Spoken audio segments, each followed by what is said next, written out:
Good evening, San Diego. It is such a pleasure to be here. Now, I'm not sure how many of you understood what ARO means. ARO is Association for Research in Otolaryngology, and Nina and I are two proud members of this organization. What that means for you in the audience, those of you that are not part of ARO, it means that you might have a world-class auditory neuroscientist sitting right next to you. And so, throughout this presentation, if you have any questions about what we're talking about, you might have a true master of the craft sitting right next to you that can explain some of these concepts to you. Now, Nina and I are really thrilled to be here. We're going to kind of take a kaleidoscopic approach to music in the brain. These are obviously two huge topics, two things that we're deeply passionate about, deeply obsessed with, you might say. And we're going to try to tell you a little bit about what scientists have to say about music, and also what music has to say about science. And so it's really our great honor to speak to you tonight, and we thank you for your time, and we thank you for the opportunity to speak to you.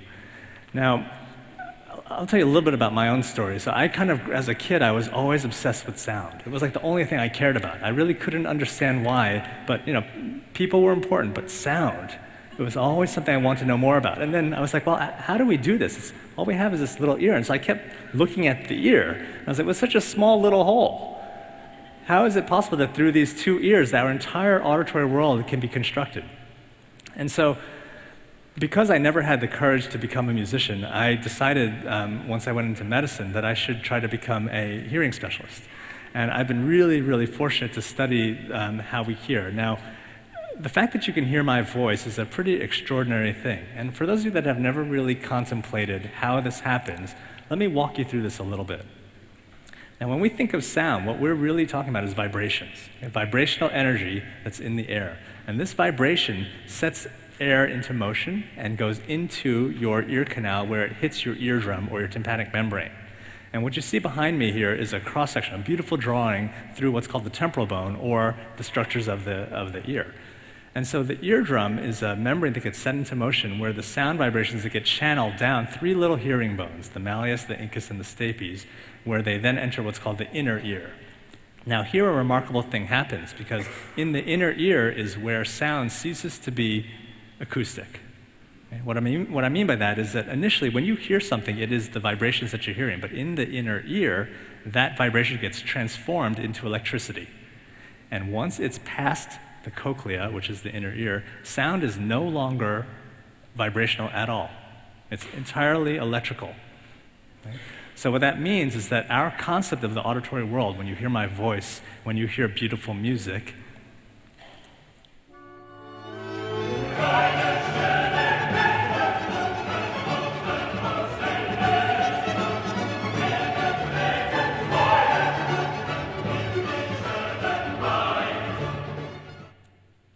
that was electrically reconstructed in your brain. Okay? Now, is there anyone here who doesn't feel a little bit better now than they felt 6 seconds ago? Okay? And that is the power of music. Now, back when I was beginning my training, I was hoping that I would really understand music like Beethoven. I was like, I really want to get to this idea of why people would change their lives for music and why they would sort of, in a way, sacrifice everything they have to basically pursue the craft of music.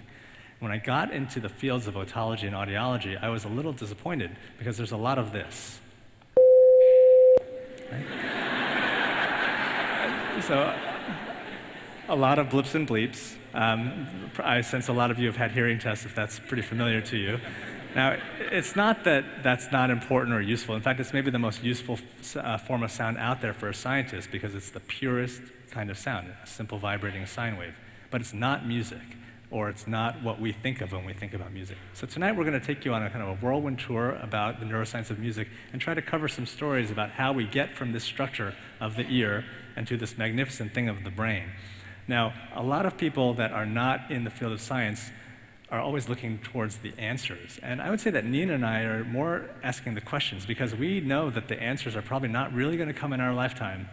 Sorry to say. I think that we're good at identifying what needs to be determined and good at just peeking in. We're scratching the surface of this tremendous thing. So, as Charles said, sound. Sound is this incredibly powerful force, and it's invisible, but it is absolutely central to human communication. And the grass is rustling, and this animal has to make sense of sound. Making sense of sound is essential to survival. It is one of the most computationally difficult tasks that we ask our brain to do. Sound is very, very fast, which means, and in electricity, it means that the brain has to process this information in microseconds, which is why almost anyone who has a communication problem is going to have difficulty making sense of sound. That is, they're going to have difficulty hearing their friend's voice in a noisy place. Making music demands that one make sense of sound, because one needs to be able to hear the sound of your own instrument. You need to be able to hear harmonies, melodies. How does this work? So sound, in fact, the vibrations enter the ear, into our brain, and what is so important are the pathways that feed back to our hearing system and informs that hearing system according to the sounds that we have listened for during our lives, the sounds that have had meaning for us, the way we think about sound, so our memories of sound, what we pay attention to, and how we feel about sound. So we think of hearing as involving, we call it cognitive, sensory, and reward processes in the brain, and music just uses that and is the jackpot for how we hear.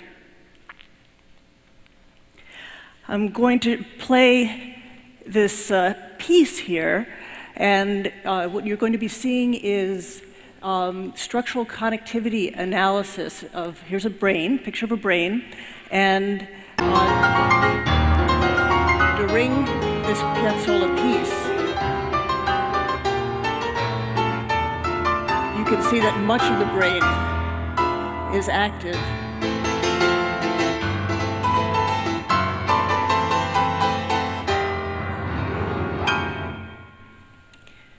So you could see not only the hearing centers, but it's a widely distributed process. Now you might wonder, is music made for the brain, or is the brain made for music? It's a hard question. Now, one thing is for sure, music is extremely old. And this may be the oldest musical instrument ever identified. 35,000 years ago, a bone flute. Now, if we try to think about life 3 years ago, not that different. 35 years ago, very different, very different. 350 years ago, wow, who could imagine life there? 3,500 years ago? Now let's zoom to 35,000 years ago. Why are human beings making flutes? Why do they care? What are they playing? What's their repertoire? Who's teaching them? It's very strange. It does seem that humans have been forever hardwired to seek music. That's true in all cultures and all historical epochs. There has always been music. And so we think that there's something essential about music for the human experience. And it does seem that this has always been the case as long as we have been in existence. Now, it's probably worth defining. I'm not actually much for definitions, but it's worth saying, what are we talking about when we talk about music? It's sort of like obscenity. You sort of know it when you see it. You kind of know music when you hear it. But let's just call it organized sound. And let's say it's sound that's organized according to principles of pitch, rhythm, and harmony that employs various timbres to employ its effect in different dynamics. That's a starting point, and we're going to challenge some of that a little bit moving forward here.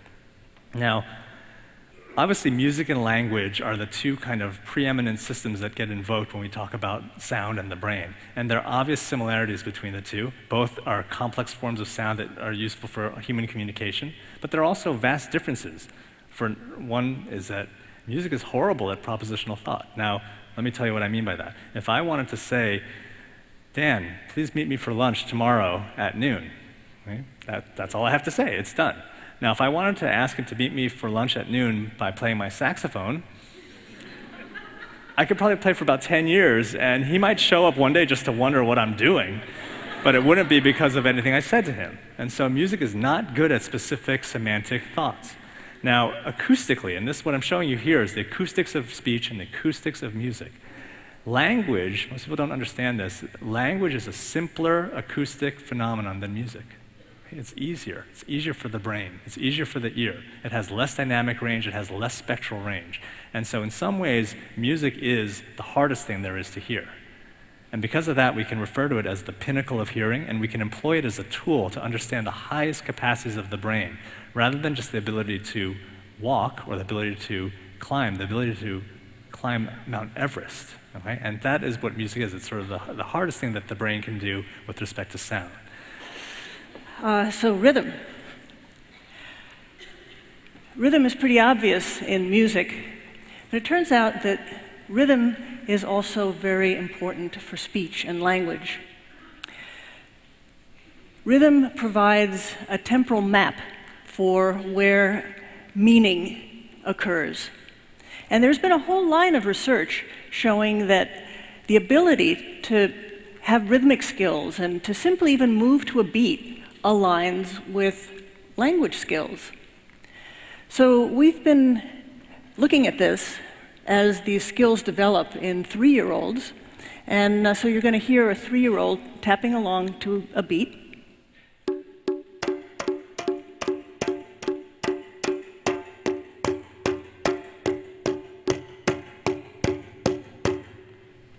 And then another little guy.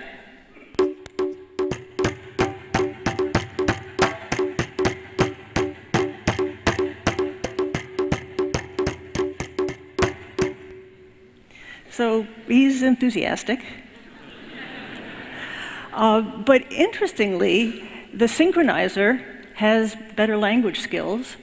Not only does he have better language skills, but we can look into how the brain processes sound. And what we can see is that here's the rhythm of the sound wave, and the synchronizer simply follows that rhythm.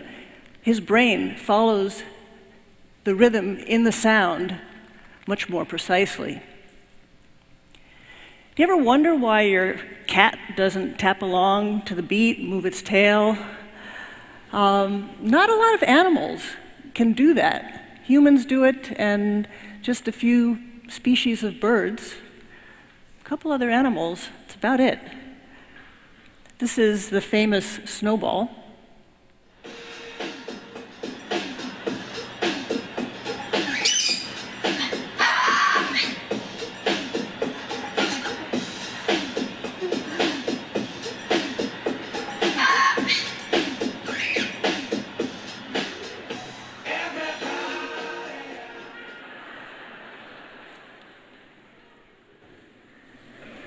Now, while it's hard to tell if Snowball is actually being creative or not, one thing is for sure, humans are extraordinarily creative.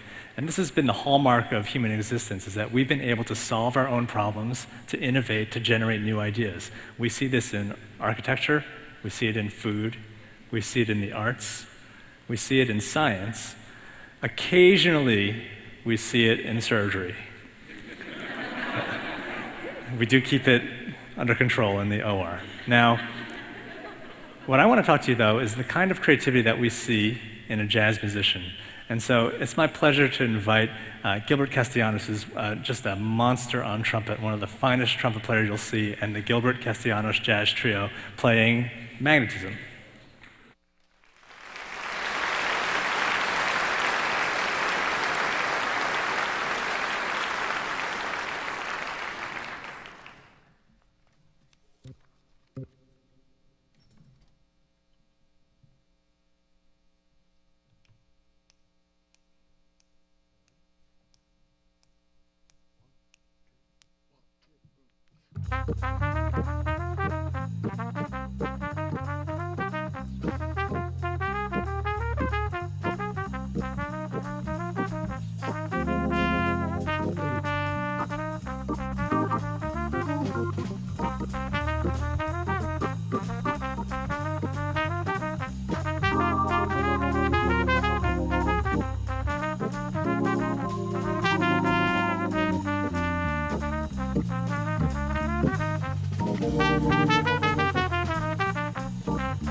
Now, for those of you that are new to jazz, you might not quite have understood that the whole middle section, after they played the melody at the beginnings and the end, was improvised. What do I mean by that? I mean that this is music that they've never played before. In fact, they've never seen this piece until tonight because I wrote it. They've never seen it. And so, now they, now, when the music is improvised, it means that they'll never be able to play it the same way again. If we told them to play it right now, they'd play a totally different improvised section. And so in a way, it's the brain creating on the spot, and it's, I think, a perfect model into human creativity. So what I've always wanted for is something like this, to be able to look into their head and say, how did they do what they just did? And so in the lab, when I was at the NIH many years ago, we started out with this idea that artistic creativity is magical, but it is not magic.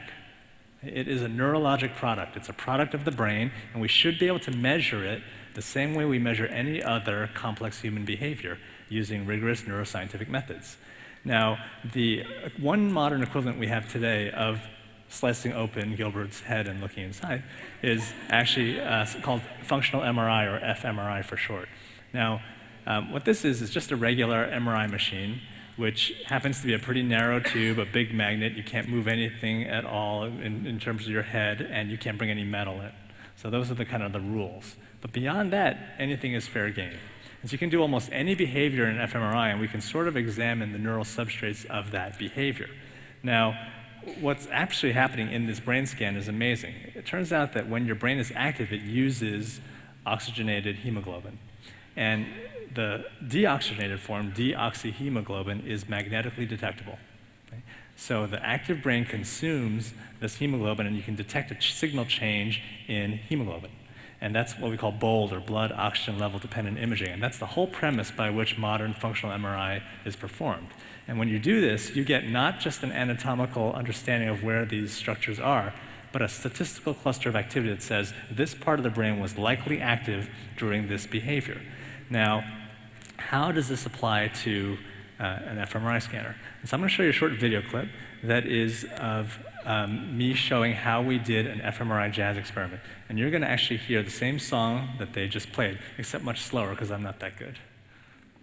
So this is a plastic MIDI piano keyboard that we use for the jazz experiments, and it's a 35-key keyboard that is designed to fit both inside the scanner, be magnetically safe, have minimal interference that would contribute to any artifact, and have this cushion so that it can rest on the player's legs while they're lying down in the scanner playing on their back. And it works like this. This doesn't actually produce any sound.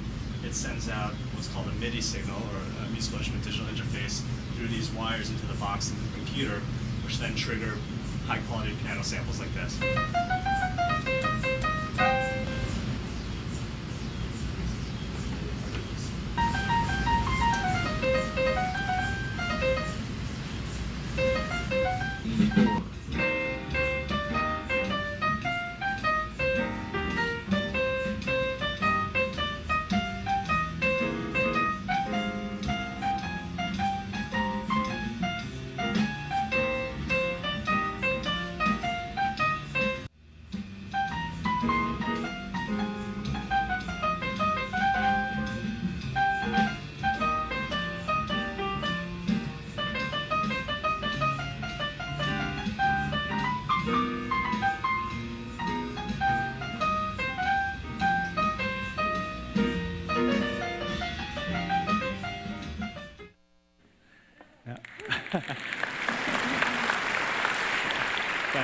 That piano actually took 2 years to make. And so it was, it's dinky, but I'm proud of it. Now, if you look at the brain activity during the memorized music, the melody, and then the improvised section, you can do a comparison, or what we call a contrast. And this will show you brain activities that were sort of specific to improvisation. I'm showing you here kind of a simplified version of this that's basically suggesting that when musicians are improvising, at least solo jazz contexts, a large part of the prefrontal cortex, this front part of the brain that makes you human, that's partly responsible for conscious self-monitoring, for suppressing unwanted thoughts. This part of the brain shuts down during spontaneous creativity. In other words, during improvisation, in order to prevent their brains from stopping itself from generating new ideas, it turns off the self-monitor. And this is what we're seeing in these brain scans of spontaneous creativity. And so we're starting to have a peek into what's actually happening during something like jazz improvisation using science.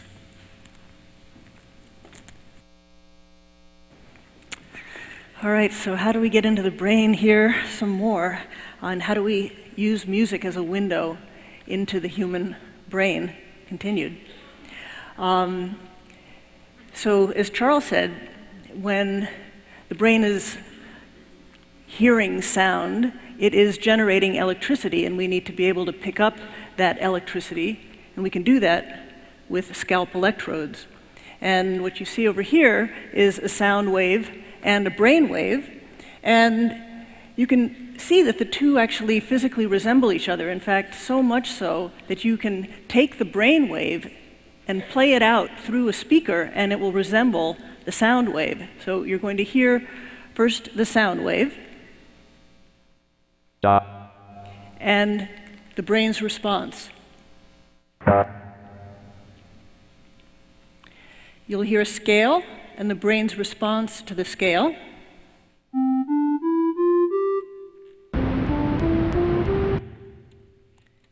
And my favorite,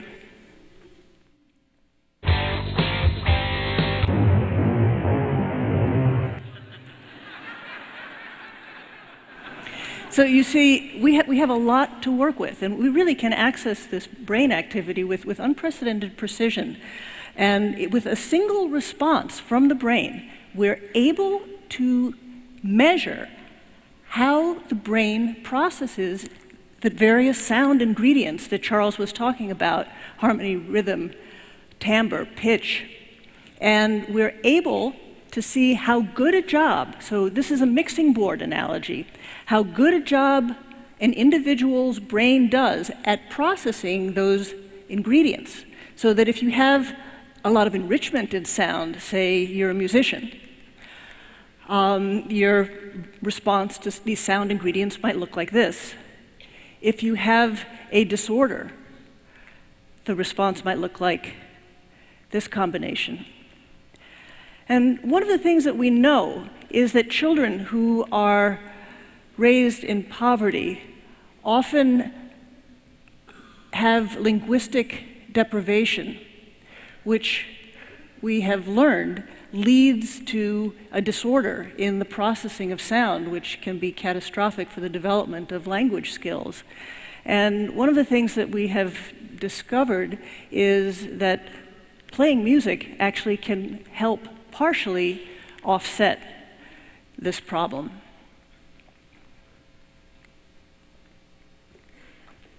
Now, many of you have heard this idea that music is the universal language, but it's not really clear what that means. We talked earlier about how there's a lot of similarities, but also a lot of differences between these two.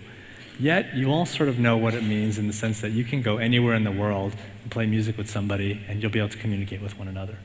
And so, we wanted to perform a brain experiment where we look at this question of a musical conversation. And so I'm going to invite you again to hear the wonderful Gilbert Castellanos trio, and they're going to be doing something called trading. During trading, what takes place is what we call a musical conversation.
So in the lab, we actually then did sort of an experiment about that. We had this time not just one piano player, but two piano players. And one person was in the scanner, and one person was in the control room, and they were playing and having this sort of musical conversation.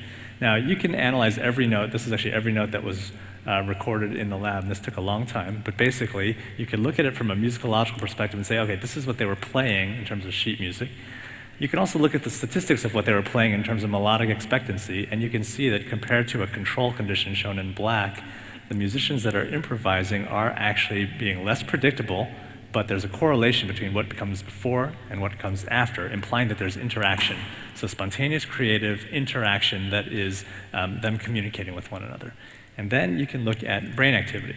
And what I'm showing you here is, again, a comparison map or a contrast map of the brain activity that was specific to the musical conversation. And in this musical conversation, what's notable, now there were no words exchanged during this conversation, but the brain map shows classic language areas of the brain being active during this musical conversation.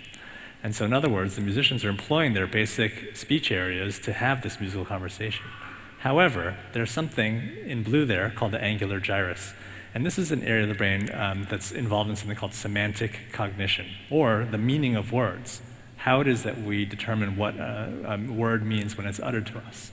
And this part of the brain was not active during a musical conversation.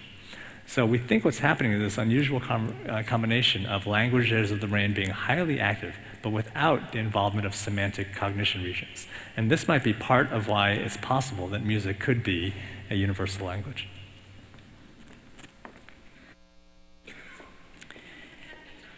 So, a baby's crying. Turns out that if you have musical experience, your brain is simply better at picking out the meaning, the emotional meaning out of sound. So here is the tricky part, the meaningful part of the sound that the musicians, so people with musical experience, and I'm not talking about professional musicians, but people who regularly engage in making music, are able to process that information more precisely, as opposed to the simple part of sound, which the non-musicians are holding on to for dear life, because that's really the part that they're processing the best. And at the same time, the musicians are saving their neural resources, are not responding very much to those simple parts of the baby's cry, but they're saving those neural resources for the tricky stuff. So we do know that although music and language are quite different, language and music abilities coincide. Now, what if they don't coincide that well? Now, here is a little girl. She's very adorable, and let's just watch her playing for a little bit. That's an owl. Owl. Yeah. Owl. Owl. Yeah.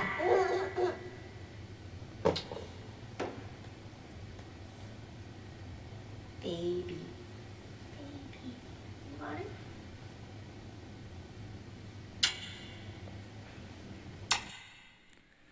Now, what some of you may have noticed about this little girl is that she's deaf. Okay? She couldn't hear a thing. She was born profoundly deaf at birth, and she was diagnosed rather early. And so it turns out that in modern medicine today, we have a lot of options to treat hearing loss that just simply used to not exist. I mean, back in the 1800s, they used to do funny things like take ear-shaped objects and put them in your ears. Now we have modern hearing aids, bone-anchored hearing devices, cochlear implants. And the cochlear implant has really revolutionized the treatment of significant hearing loss for people with deafness. Now, this patient's family, after a series of discussions, elected to have a cochlear implant placed. And this is sort of an example of what an electrode looks like when it's put into the inner ear of somebody who's deaf. And now we're going to meet this child again, who was implanted by my mentor, Dr. John Naparco. We're going to meet her again 10 years after her surgery. So you've written 2 books. I've written 2 books. Was the other one a book or like a journal entry? No, the other one was a book. Oh, okay. But, yeah. Well, this book has 7 chapters, and the last chapter is entitled "The Good Things About Being Deaf." Do you remember writing that chapter? Yes, I do. I remember writing every chapter. Yeah. Well, sometimes my sister can be kind of annoying, and so it comes in handy to not be annoyed by her. I see. And who is that? Collie, Okay. Her sister. Her sister. my sister. And how can you avoid being annoyed by her?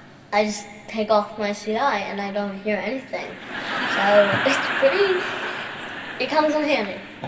So you don't want to hear everything that's out there. No. Now, I mean, this girl is amazing, right? She's a star performer, and we would think of this as a major success from the medical perspective. And it is. I mean, she's living a fantastic life. She's extremely happy. Now, something happens, though, when she turns on the radio, or when she sits down at a piano. Rather than this nice linear arrangement of notes that we kind of think of as commonplace at a piano, or the radio sounding good, which we usually hope for when we listen to music, for her, the piano is more like this. And why is that? It's that music is so hard for the cochlear implant to handle, because as I said, it's a more difficult stimulus than speech, that these implant devices, they don't really have a chance right now to faithfully transmit all of the information that music requires. And so it turns out that pitch perception is the biggest problem right now for a cochlear implant user, and that actually this is even better probably than it really is for her, because there's actually usually missing keys or particularly wide keys where 4 notes, 5 notes will sound exactly the same. And so it's a major obstacle in getting somebody who's deaf and then restoring what we would call perfect hearing. And this is something that we've been working on actively in the lab. Now, some of the ways we try to work on this in the lab is to have some help with deaf animals. And so this is a deaf white cat. This is work that I helped out with Dr. David Ryugo, who was one of my closest mentors back in the 90s and a world-famous auditory neuroscientist. Now, what we did in this effort was put a cochlear implant into a cat that could not hear, and then through a long series of efforts in his lab, trained this cat to respond to a bugle call for food.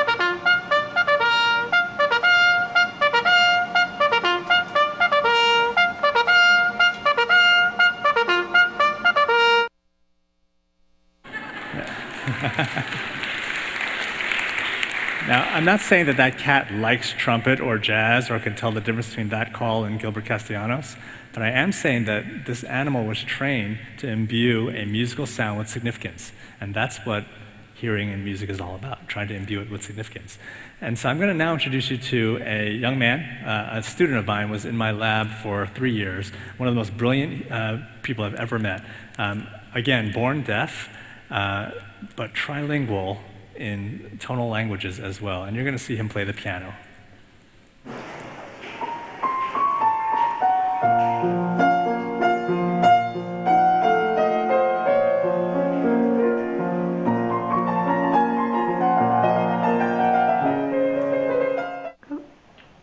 So I was born in 1986, and at about 4 months old, I was diagnosed with profound sensorineural hearing loss. Not long after, I was fitted with hearing aids. But although these hearing aids were the most powerful hearing aids on the market at the time, they weren't very helpful. As a result, I had to rely on lip reading a lot, and I couldn't really hear what people were saying. When I was 12 years old, I was one of the first few people in Singapore to undergo cochlear implantation. And not long after I got my cochlear implant, I started learning how to play the piano, and it was absolutely wonderful. Since then, I've never looked back. Now again, so this is a completely deaf individual who, through cochlear implantation, you can tell his hearing is still affected, yet he's able to enjoy at least some of what music has to offer, and he's trying all the time, and he's now actually one of the few physicians in training now in the United States at Johns Hopkins Hospital with deafness. It's a pretty remarkable accomplishment. Now, we're going to shift gears a little bit and tell you why a skull might be a sign of hope, because it turns out that this skull is Beethoven's.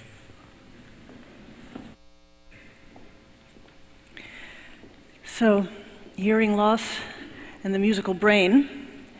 We weren't able to measure Beethoven's hearing the way we're able to measure hearing these days, but there's quite a good amount of documentation about the extent of his hearing loss.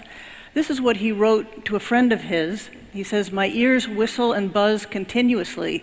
I can truly say I am living a wretched life. I can hear the low pitches of conversations, but I do not understand the words." In fact, he had people writing to him so that he could have some kind of a conversation.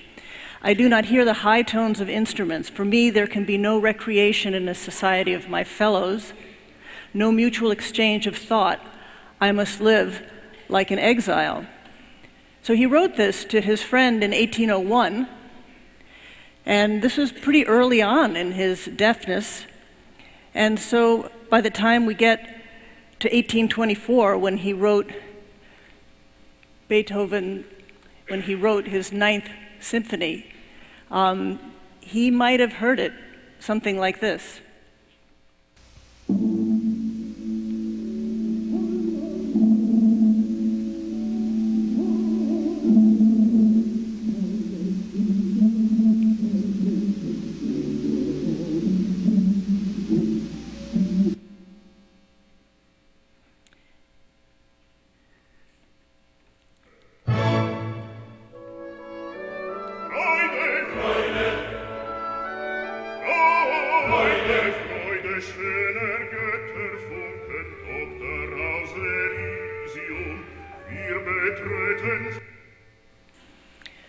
So we can really see that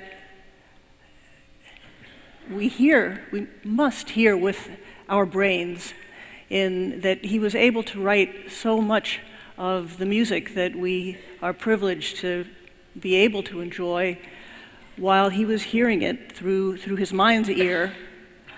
And this is a mask taken of Beethoven's face shortly after his death. And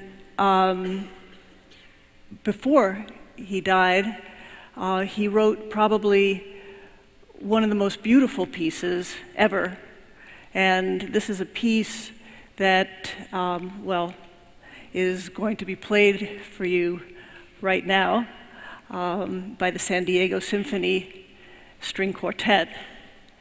And the music and the musicians will speak for themselves.